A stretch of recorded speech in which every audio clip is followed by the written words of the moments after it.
女孩意外发现了一窝大雁蛋，她刚想拿起来看看，里面却发出了啾啾啾的叫声。考虑到周围刚被人类暴力破坏，大雁们都死的死，逃的逃，女孩赶忙回家找了个书包，然后小心翼翼地把蛋全捡了起来。一会的功夫就捡了满满一大包。她回到家并没有打算做煎蛋，而是用围巾逐个都包了起来。趁着父亲正在干活的功夫，她悄悄地偷走了一盏灯，点亮后放进下面的抽屉。就这样一个简易的孵化箱就做好了。次日女孩上学的时候，家里的小雁开始破壳而出。等女孩放学回到家，趁家人不注意，她悄悄地溜进了谷仓。看着那一个个破壳而出的可爱的小生命，女孩更加坚定了要养它们的决心。等到家人发现女孩不见了，他们赶忙冲出房间着急地寻找。等他们来到谷仓，女孩的身边已经围满了一群毛茸茸的小雁。看着熟睡中的女儿，父亲没打算叫醒她，而是温柔地为她盖上了一张毛毯。就在她准备离开的时候，睡梦中的女孩却突然醒了过来。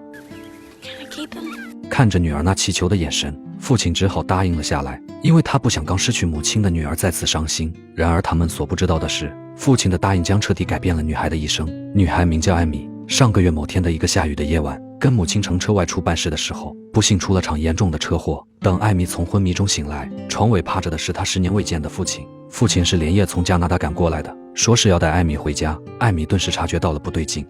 Tell me, Mum died, didn't she? 1个月后，艾米跟随父亲来到了加拿大安大略省，也是他曾经出生的地方。一进门，艾米惊呆了，整个房间摆满了各种各样的雕塑。虽然艾米这么多年没在，她的房间依然保留着原来的模样，抱着曾经最爱的布娃娃。她也已经记不得曾经发生过什么。次日天刚蒙蒙亮，碧绿的荷叶静静地躺在水面，3、5成群的大雁在水面嬉戏。父亲带着简易的自制飞机穿过这里，受惊的大雁纷纷飞起。没多久，父亲扛着飞机走上了山丘，绚丽多彩的朝霞犹如一幅漂亮的壁画。父亲扛着飞机继续朝朝阳的方向出发，调整好方向之后，抖一抖身子，戴上护目镜，接着他朝着山坡俯冲了下去。借助一股上升的气流，他成功飞上了天空。那展翅高飞的样子仿佛是一只雄鹰。这一幕刚好被早期的艾米看到，艾米好奇地冲出房间观看。天上飞行的时候是非常的好看，就是降落的过程有点费腿。一阵贴地狂奔之后，最终以倒栽葱的方式成功降落。艾米以为父亲出现了意外，目不转睛地朝父亲那边看着。等父亲爬起后，兴奋地振臂高呼。艾米又感觉他像是一个疯子，快速转身跑回了房间。这让父亲也感觉非常的无奈，他也不知道该如何跟女儿友好的相处，只好再次投入到了忙碌的工作。父亲是一个发明狂人，平时靠接博物馆的订单过活，比如眼前这个喷火龙就是订单。由于接女儿耽误了1个月时间，所以他现在必须抓紧时间赶工交货。无聊的艾米在房间闲逛，她在谷仓看到了一个月球登陆艇。艾米问父亲他为什么会放在谷仓，父亲说当时天气寒冷，我脚受伤又没有钱，我执意要打造月球登陆艇，你妈认为我疯了，就带你离开了我。曾经有人出高价购买，我没有答应，所以就一直放在了那里。说话间，一个女人打开了房门，艾米警惕地往后退了2步，女人赶忙一脸笑意地跟艾米打招呼。父亲上前帮忙介绍，这是我的朋友苏珊。艾米却双手交叉放到了胸前。苏珊友好地上前送上见面礼，艾米却一脸严肃地问 Do you live here too? Well, yes, I do. Sometimes I do. Excuse me. 见面礼是一对精美的燕羽吊坠，艾米看后随手放到了一边。打开房间的箱子，里面全都是母亲和艾米小时候的照片，看来父亲一直都深爱着他们。看着这些小时候的照片，艾米想到了曾经和母亲荡秋千的画面，厚厚的云层堆积在低垂的天空，仿佛刚刚失去了母亲的艾米的心情。这天，巨大的机器把大树连根拔起，水面的大雁也被吓得四散逃窜。睡梦中的父亲被机器的轰鸣吵醒，他衣服都没穿就冲出了房间，大喊着让机器赶紧停下来。然而机器却对他不管不顾，这一幕全被楼上的艾米看在了眼里。父亲过来跟艾米道歉，他却表示根本不在乎，也不想去上学。看来他还没能从失去母亲的阴影中走出，父亲也不知道该如何安慰。等机器都停下之后，艾米走到了跟前，一地的狼藉看起来非常的凄惨，天上到处都是惊魂未定的大雁。在一棵被推倒的树上坐着发呆的时候，艾米突然听到了啾啾的声音，一低头她看到了一颗大雁蛋，从树上俯身一看，下面还有很多个，很明显这是一个被摧毁的大雁窝。接着就发生了开头的一幕，艾米听到了蛋中小雁的声音，就把它们全部小心翼翼地捡进包里，接着又把它们全部抱回了家。害怕父亲不同意收养它们，就悄悄地把它们放进了废弃的仓库，并给它们做了个简易的孵化箱。次日，艾米按要求去学校上学，课堂上她提不起丝毫的精神，满脑子想的都是家中的大雁蛋。此时的小雁也正在破壳而出，打破蛋壳之后，她他们全都露出了湿漉漉的身子，看着他们那可爱的样子，这更加坚定了要养他们的决心。另一边，父亲去参加了抗议的会议，他们抗议开发商的胡作非为。胡乱的开发不仅破坏了孩子们嬉戏的田野和溪流，也会失去新鲜的空气、纯净的水和宁静的心灵，还会让环境中赖以生存的动物逐渐消失。等他们开会回到家，已是深夜，却发现家中的女儿不见了，赶忙拿上手电筒去找，最后还是苏珊在谷仓发现了艾米。此时她的身边已经围满了毛茸茸的小雁，父亲答应了艾米收养他们的请求，接下来他就把小雁当成了鸭子喂养。看到父亲起来，艾米就把小雁全都交给了父亲，还提示他2小时喂一次，随后就背上书包去上学了。看着那满桌的小雁和小雁的爸爸，父亲被搞得一脸头大。他来到森林管理处寻求办法，管理员告诉父亲，到秋末大雁就会迁徙，但如果没有父母的指导，他们也不知道飞往哪里。现在要做的是先把它们养大。艾米一回到家就会跟小雁玩耍，由于小雁的应随行为会把出生第一眼看到的当成妈妈，于是他们就把艾米当成了妈妈。一望无垠的草坪上，金丝的阳光洒下来，所有的物体都勾勒出一条闪闪发光的轮廓。一个人在蔓延的绿色中奔跑，身后紧紧跟随着一群毛茸茸的小雁。艾米在与小雁的互动中找到了久违的快乐。这天，森林管理员找上了门，他说有法律规定圈养的大雁不能飞上天，所以从小就要给大雁们检疫。说着就要给他们做个示范。管理员上前抓住一只大雁，拉出小雁的翅膀就要给它剪掉。管理员被艾米一顿猛敲后，又被父亲直接赶出了房门。管理员再次强调，2个月后大雁就会迁徙，如果没人教他们要么会被电死，要么被车撞死。如果非要养，唯一的办法只有检疫，他们如果飞上天就会被全部没收。父亲根本不听他的解释，现在他只关心女儿的感受。另一边害怕小雁受到伤害，艾米抱着小雁躲进了卫生间。父亲再三保证小雁不会受到伤害，然而艾米还是躲在卫生间不愿出来，甚至当晚直接跟小雁一起睡在了浴室。次日早上洗澡的时候，艾米不小心被父亲的发明喷了一脸的洗发水，眼睛难受的她不断的大喊，父亲还以为出了什么意外，直接撞破了房门。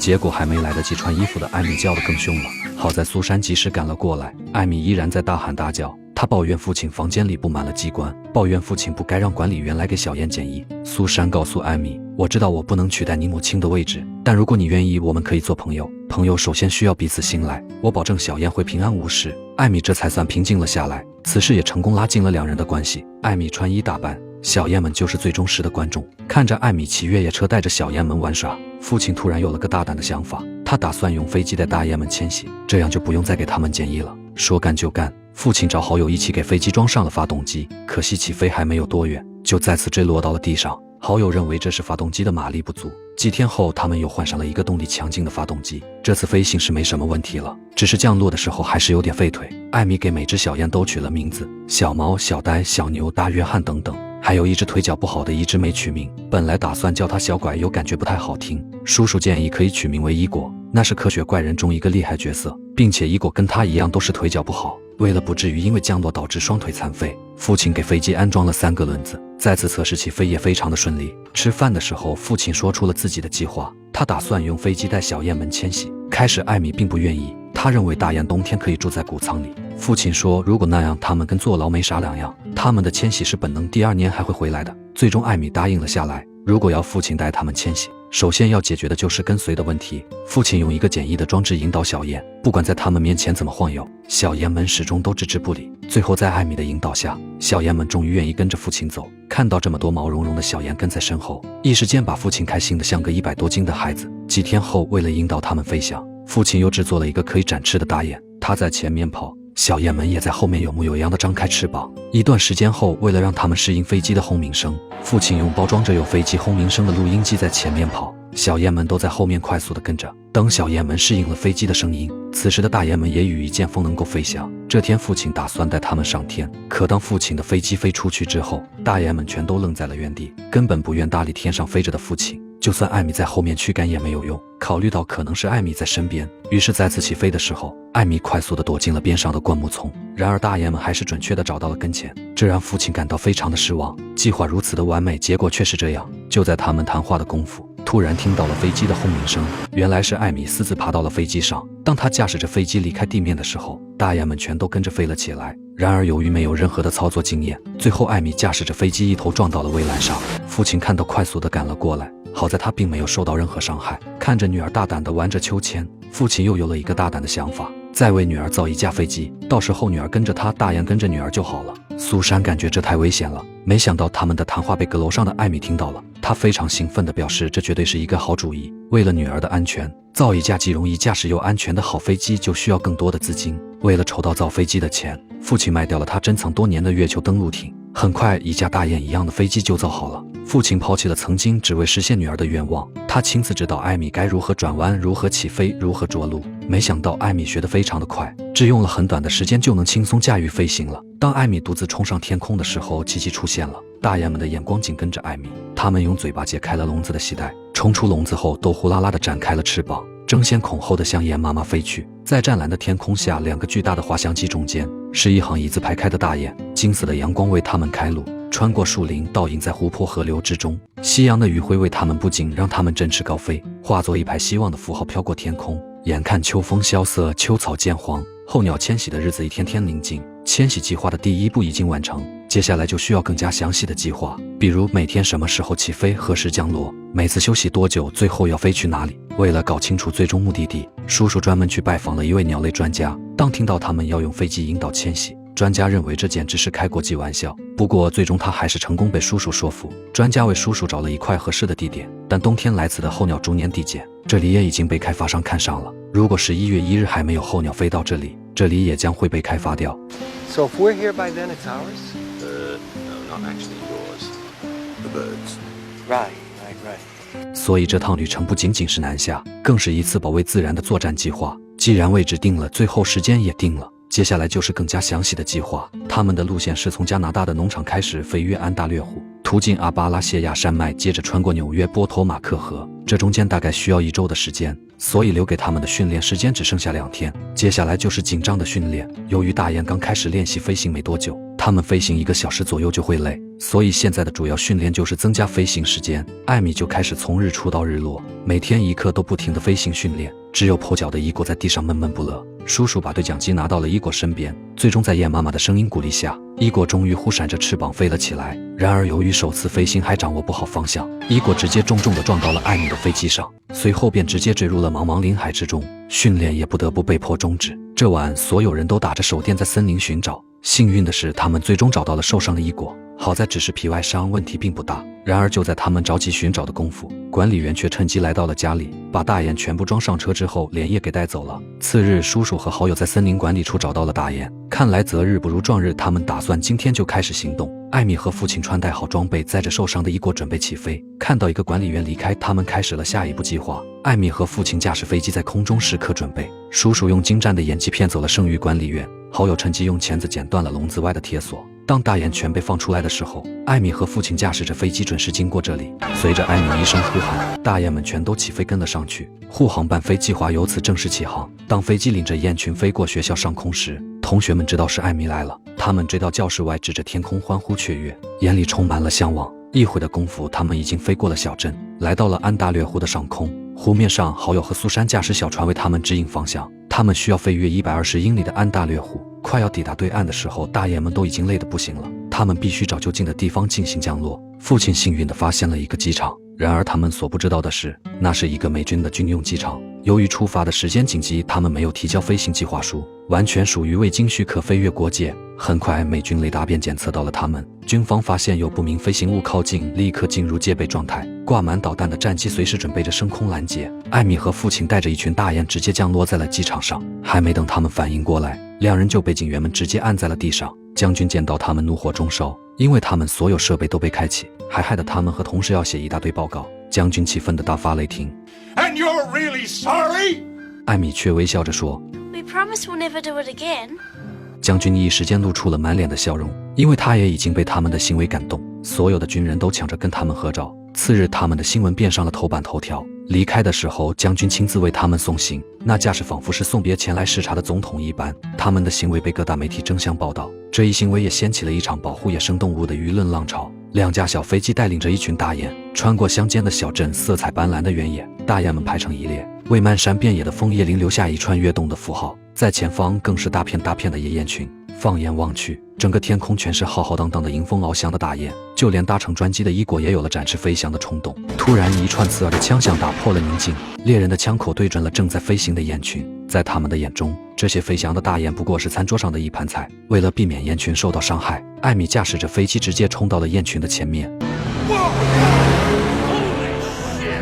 趁着猎人愣神的功夫，雁群平安降落到了水面，父女俩也把飞机降落到了附近的草坪，结果却遇到了一个举枪的老太太。老太太把他们当成了可恶的盗猎者，可很快她便认出了艾米，随后热情地把他们邀请到了家中。此时电视上依然全是他们的报道。当晚，艾米和父亲住到了同一个房间，这也有了给他们谈心的机会。父亲这才吐出心声，艾米的母亲离开之后，他才明白，让他们母女离开才是他终身后悔的错误。通过这次谈话，艾米对父亲有了更多的宽容和理解。次日天刚微微亮，艾米就开始呼喊雁群，在他的呼喊下，雁群很快便围拢了过来。他们起飞之后，老太太奋力地朝他们挥手，白色的薄幕犹如轻纱覆盖湿地。父女小队拂过薄纱继续旅途，地面小队为他们导航的同时，电视的气象台也都在关注他们的行程。目的地更是有大批人马提前架好了长枪短炮，准备第一时间报道他们的壮举。飞行中，小队无意间进入了一片浓雾，此时飞机上的导航突然失灵。等穿过这片浓雾后，他们闯进了高楼林立的城市，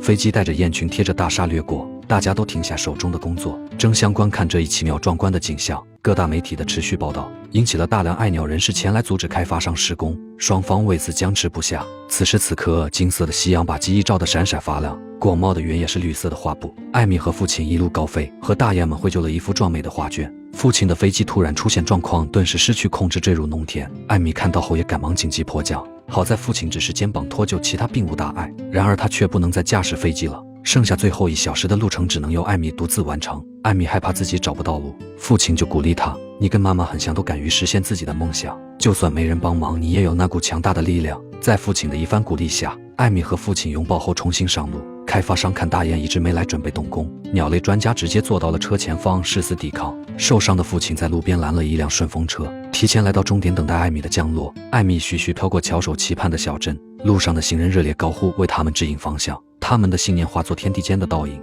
飞过如镜一般清澈透亮的湖面，顺着蜿蜒曲折烈阳如火的沼泽地。艾米的眼睛始终坚定地直视前方，她此时就如张开双翼的大雁妈妈，为迷途的小雁带领回家，填补自身那从未体验过的遗憾。飞过田野河流，飞过孤独寂寞，所有人都在期盼着守卫家园的精灵到来。终于有人大喊他们来了，伴随着飞机划破天空，所有人都发出了震耳欲聋的喊声，接着便自发地为飞机让出了一条跑道，大雁们也纷纷落入了湖水之中，所有的人都蜂拥而上。艾米顿时成了万众瞩目的焦点，大家开始共同高呼艾米的名字，她成了守卫这片鸟类家园的英雄。开发商也无奈地扔掉了手里的合同，看着大雁们在水中嬉戏，他们成功完成了这次伴飞之旅。值得庆幸的是，第2年的春天，艾米的雁群自行北返，16只全都回到了艾米家的前廊，包括那只跛脚的伊果在内。伴你高飞是由卡罗尔·巴拉德执导，安娜·帕奎因和杰夫·丹尼尔斯主演，上映于1996年的家庭冒险电影。本片根据弗吉尼亚州威廉·莱斯曼的真实事件改编。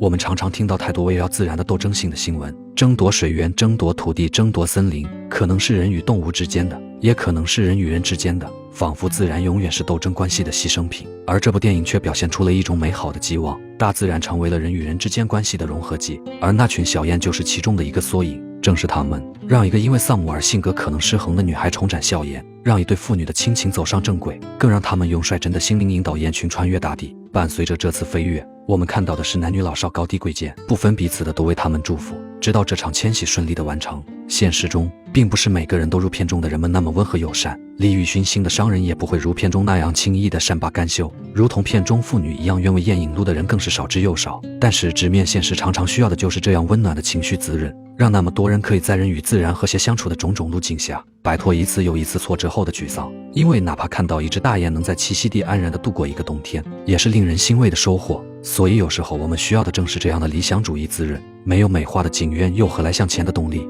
好了，今天的故事就分享到这里，欢迎大家评论、点赞和转发。我是鲨鱼，期待与您的下一次相遇。